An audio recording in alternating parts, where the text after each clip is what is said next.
यह वीडियो आप सभी के लिए बहुत ही महत्वपूर्ण होने वाली है, क्योंकि इस वीडियो में हम लोग सीखने वाले हैं कि गुणनखंड को बिल्कुल शुरुआत से और सबसे आसान तरीका से किस तरह से बनाया जाता है। और साथ ही हम यह भी सीखने वाले हैं कि गुणनखंड में जो बीच का 2 अंक निकालना होता है उसे हम किस तरह से सबसे आसान तरीका से निकाल लेंगे।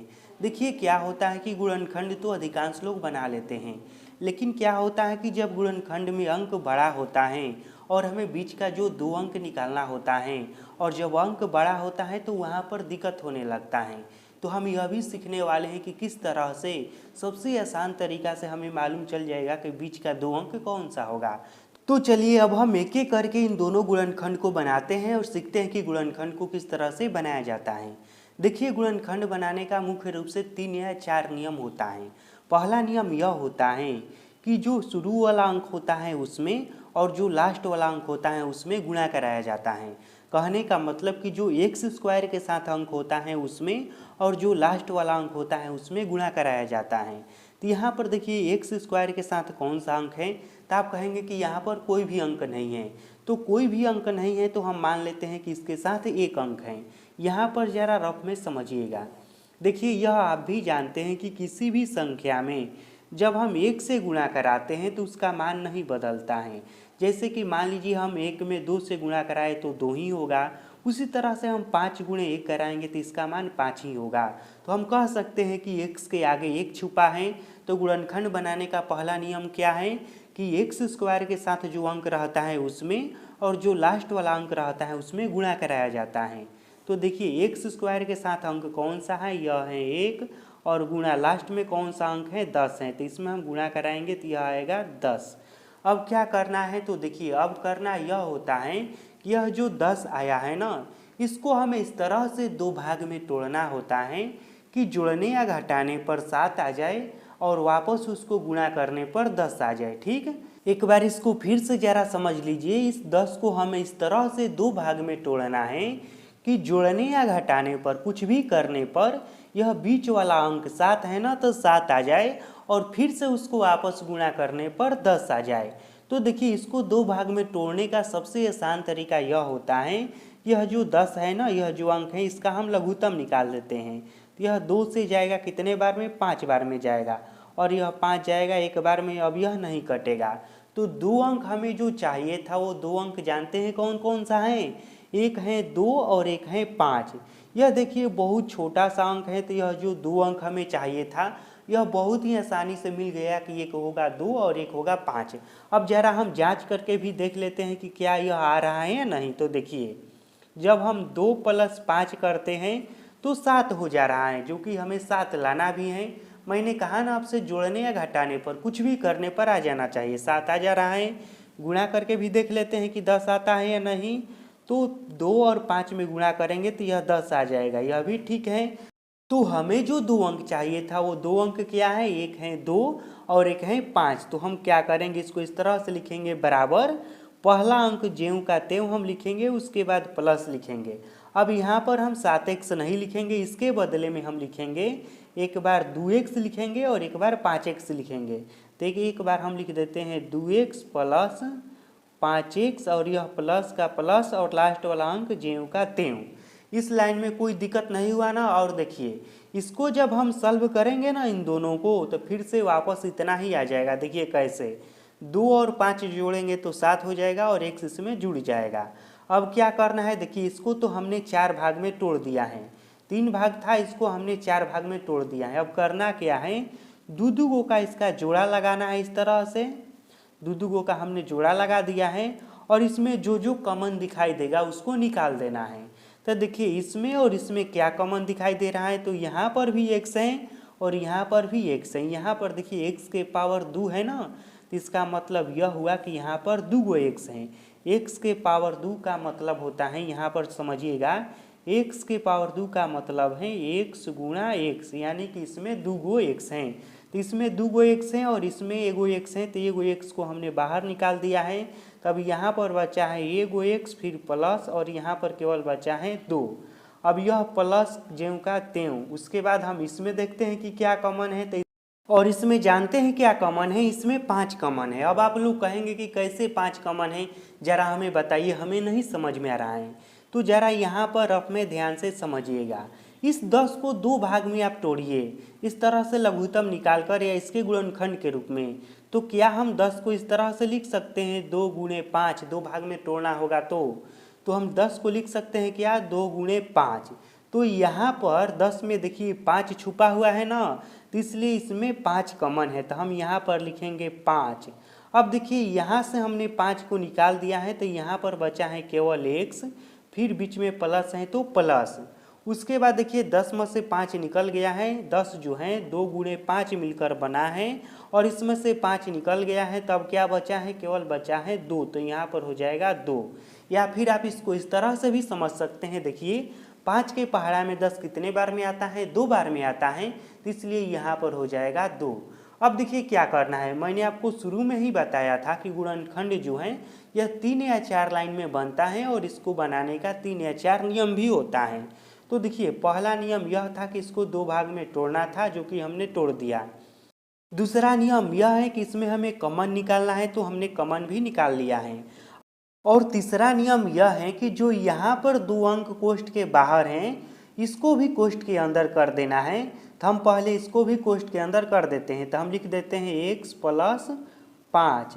यही 2 अंक कोष्ठ के बाहर था, तो इसको हमने एक साथ लिख दिया है। अब देखिए यहाँ पर वाला अंक और यहाँ पर वाला अंक दोनों एक ही हैं, तो गुणनखंड का यह नियम होता है कि इन दोनों के बदले में कौनों एगो को लिख दिया जाता है इस तरह से, और यही हो गया इसका राइट आंसर। और हाँ देखिए यहीं पर हमें यह भी मालूम चल जाएगा कि हमारा गुणनखंड सही बना है या गलत। देखिए कैसे, यहाँ पर जो अंक आया है वही अंक यदि यहाँ पर भी आता है कोष्ठ के अंदर, तो समझ जाइए कि आपका गुणनखंड सही बना है।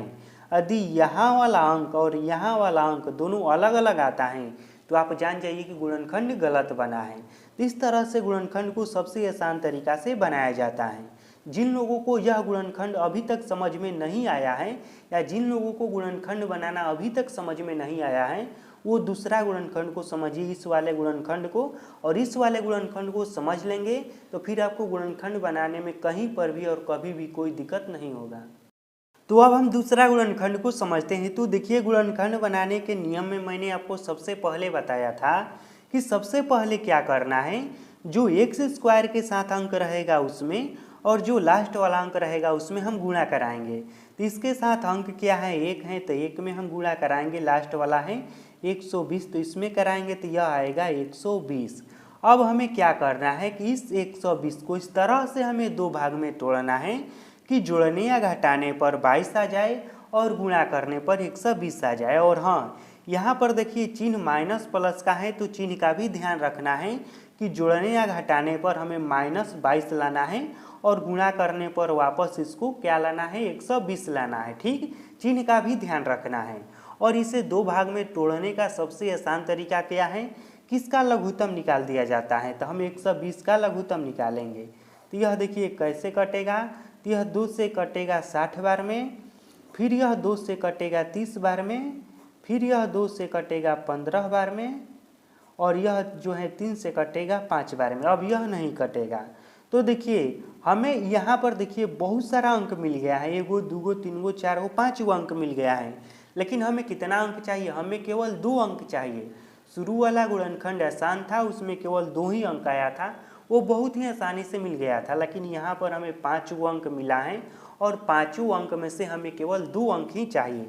तो हम कैसे मालूम करेंगे कि कौन सा वो 2 अंक होगा, तो देखिए बारी बारी से हम पहले गुणा कराएंगे। तो देखिए 2 दूनी का 4 हम कराते हैं, 4 दूनी का 8 कराते हैं, मान लेते हैं कि एक अंक 8 होगा, और एक अंक मान लेते हैं कि 3 5 15 होगा। तो देखते हैं कि इसको गुणा करा कर आता है 120 या नहीं। तो देखिए हम 15 के पहाड़ा 8 बार पढ़ेंगे तो 120 आ जाएगा, गुणा करने पर तो 120 आ जा रहा है। अब हम जरा जोड़े या घटाकर भी देख लेते हैं कि 22 आता है या नहीं। तो देखिए जब हम इसको जोड़ते हैं तो यह क्या होगा, 15 और प्लस 8 करेंगे तो यह हो जाएगा 23। हमें लाना कितना है, हमें लाना है 22। यह जोड़ने पर तो नहीं आ रहा है, घटाने पर तो और कम ही आ जाएगा। ठीक, तो अब देखिए क्या होगा, यहाँ पर जोड़ने पर तो नहीं आ रहा है, और गुणा करने पर आ जा रहा है, घटाने पर भी नहीं आ रहा है। तो हम क्या करेंगे, हमें जो 2 अंक चाहिए था वो 8 और 15 नहीं है। फिर हम दूसरा तरीका से इसको गुणा करेंगे। तो इस बार हम इस तरह से कर लेते हैं। देखिए 5 दूनी का 10, एक बार हम 5 में 2 से गुणा करा लेते हैं तो एक अंक हम ले लेते हैं 10। उसके बाद हम क्या करते हैं, देखिए यहाँ पर अभी 3 गो अंक बचा है, यह 2 वाला और एक 3 बचा है। तो 3 दूनी का 6 और 6 दूनी का 12, एक अंक हम ले लेते हैं 12। ठीक, एक अंक हमने लिया है 10। किस तरह से लिया है 10, तो देखिए 5 दूनी का 10, या यूँ कहे कि 5 में एक बार हम 2 से गुणा करा दिया है और बीच वाला यह तीनों अंक को एक साथ रख दिया है। समझ में आ रहा है ना। तो देखिए यह हो जाएगा क्या, 2 दूनी का 4 और 4 तियां 12, एक जगह हमने 12 लिया है और एक जगह हमने लिया है 10। अब हम इसको भी जोड़ घटाकर गुणा करा कर देख लेते हैं।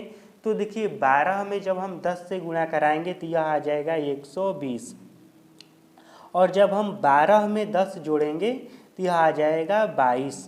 ठीक, समझ में आ रहा है ना, यह 22 आ जाएगा। अब यहाँ पर ज़रा ध्यान देना है। देखिए यहाँ पर है माइनस, ठीक, हमें माइनस में 22 लाना है। तो हम माइनस में कब लाएंगे 22, यदि हमें माइनस में 22 लाना होगा तो हम क्या करेंगे, दोनों में हम माइनस लगा देंगे। देखिए कैसे, जब हम -12 में -10 जोड़ेंगे तो यह हो जाएगा -22, और जब हम -10 में -12 से गुणा कराएंगे तो यह नियम होता है गुणा का कि माइनस माइनस रहता है तो वह हो जाता है प्लस, और माइनस का चिन्ह गायब हो जाता है। तो गुणा कराएंगे इसको वापस फिर से तो यह आ जाएगा +120। तो हमें जो 2 अंक चाहिए था वो मिल गया है, एक है 10 और एक है 12, और दोनों को लिखना किस में है, दोनों को माइनस में लिखना है। देखिए चिन्ह में यहाँ पर जरा ध्यान दीजिएगा, नहीं तो गुणनखंड गलत हो जाएगा। तो हम लिखेंगे बराबर, उसके बाद क्या करना है, पहला अंक ज्यों का त्यों, उसके बाद माइनस, एक बार हम लिखेंगे 10x और एक बार हम लिखेंगे 12x। तो एक बार मैं लिख देता हूँ 10x माइनस 12x, फिर यह प्लस और अंत वाला अंक ज्यों का त्यों। उसके बाद क्या करना है, दो गो का जोड़ा लगा देना है और इसके बीच में जो कॉमन होगा उसको निकाल लेना है। तो इसमें देखिए क्या कॉमन है, इसमें केवल x कॉमन है, तो हम x को निकाल लेते हैं। यहाँ पर एगो x बचा है, यहाँ पर -10 बचा है। यहाँ पर देखिए क्या कॉमन है, पहले माइनस है तो माइनस का चिन्ह।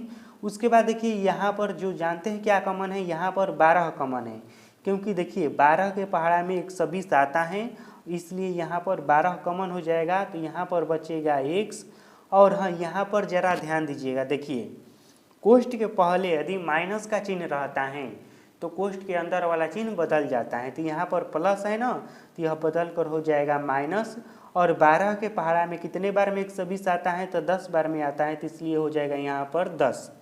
अब क्या करना है, जो कोष्ठ के बाहर यह 2 अंक हैं इसको अभी अंदर कर देना है। तो हम इसको लिखेंगे एक साथ करके x - 12, और इन दोनों के बदले में हम एगो को लिख देंगे तो x - 10, और यही हो गया इसका राइट आंसर। और हमारा गुणनखंड सही बना है या गलत, यह कैसे मालूम चलेगा, तो यहाँ वाला अंक और यहाँ वाला अंक हम देखेंगे, यह दोनों अंक बराबर आया है, इसलिए हमारा गुणनखंड सही बना है। तो इस तरह से गुणनखंड को बनाया जाता है।